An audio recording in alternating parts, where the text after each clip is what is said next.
Is there a double standard between Tom Brady and Odell Beckham Jr.? We are not allowed to show the video because the NFL is going to be like, hey, we're going to shut you fuckers down. So here's what Sean_Lyric tweeted. Robert Lital is a friend of ours. So he first tweeted this: Tom Brady yells at Josh McDaniels until the veins in his neck are popping. Great headline. So then Sean writes, it's passion, bro. Imagine if Odell Beckham Jr. showed some of this passion towards any of his coaches. SMH, that stands for shaking my head. And then also hashtag double standard, now trending. Not kidding. So I am. So Odell tweeted this, quote tweeted, that's it. Listen, when I say this is the craziest thing someone ever has tweeted or posted to me, because I literally had this same conversation today about the exact thing you're talking about. Quote, there's rules and then there's rules. And then he also went on to say, or immaturity, or needs to grow up, or selfish, or what else is it exactly that they say? Or uncomposed. No, bro. I've watched that man do that exact same thing for years. Beat every time I cheered for in the Super Bowls. And I believe he had one more. I learned from him. This is the GOAT. So I'm following his lead. I just may not know how to express it the same way, but don't get it confused how 12 feels, Tom Brady, about the game. I would have a hard time saying that's not exactly how I feel. Hashtag GOAT chasing.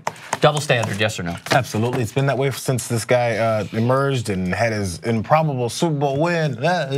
Tom Brady. Oh, God. Which supermodel is he going to date this week? Pick Tom Brady. So is it more so the media? Is it the media's fault? It's a little bit of everything. Slobber knocking over Tom Brady? They will, but the thing is, I mean, it's society too. So the media knows how to read society, and then they get their positive reviews from where they approach a guy.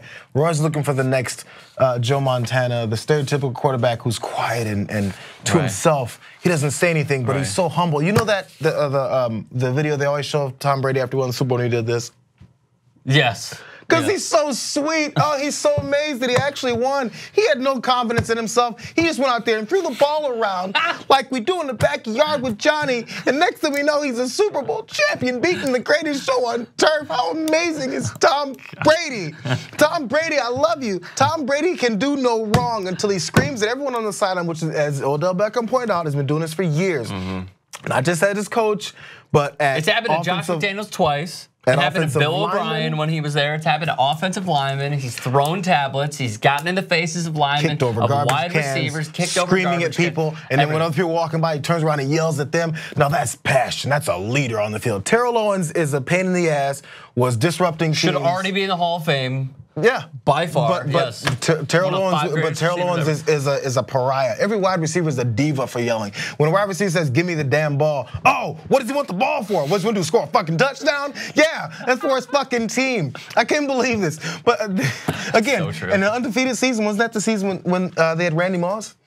Yes, I think it was Randy Moss here. Super Bowl and guess who was throwing up Hail Marys every game? Tom Brady. Because you know who's gonna catch it? Randy Moss. Randy Moss was gonna catch that shit. But you know how Randy Moss is too. He's too flamboyant. He's over here doing these weird celebrations on the goalpost. All right, with the Vikings, he's mooning the Packers at Lambeau Field. So, like everything. But like we've been told wide receivers are divas and that quarterbacks are quiet and just reserved and just leaders on that. All right, allow me to play devil's advocate because I agree with you. Okay, but the one thing that differentiates.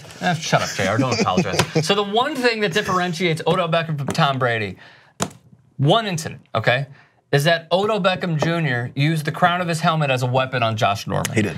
He was vilified for that. I think he served his time in the media imprisonment of being violent in one game. Tom Brady hasn't. That's the only thing that I could point to. Now, if you really want to be picky, you could say, well, Tom Brady also was violent with his cell phone when he decided to not hand it over to NFL officials. He also had, we believe, a part not only in Deflategate, but many other things that went on behind the scenes, okay? So yes, that's totally fair. Nothing is off limits whatsoever. But the one thing, if you want to be in a very simplified format between Tom Brady and Odell Beckham Jr., is that Tom Brady never violently went after another player and tried to concuss them. That's the one thing that I could point to. Aside from that, yeah, there is a double standard. I agree, but his lovely and loved teammate did do this on Sunday. But we'll get to that. We'll get to that. We'll get to that. It's sadly, I think it tries to put people in their place. silently, and that's why society accepts it, because we like to put people in their place where we like to normally see them.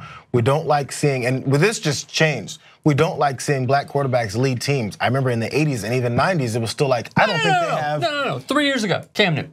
Yeah, they don't have the skill set mentally to lead a team or to analyze an offense and do it a certain way. But we trust black linebackers to lead a defense. No. And analyze an offense. We trust linebackers like Ray Lewis to get away with murder. And then also lead a team to a Super Bowl. So it's okay to say it's his passion, that's why he's a pain in the ass on the sideline. Say it, say the full story. He's a passionate guy and he's an asshole on the sideline. As long as you say that about everybody. Don't say he's a passionate guy and stop with the asshole part, and then stop with the passionate part for other guys and call them just a pain in the ass. You know what Ray Lewis would say about all this? Man, I put Tom Brady's name in my Bible. I see him every day. I pray for that brother, and I also pray for Odell Beckham Jr. because he's legit. Like, oh man, get the fuck out of here. Whatever. We're also out of here as well. Did you enjoy what you saw?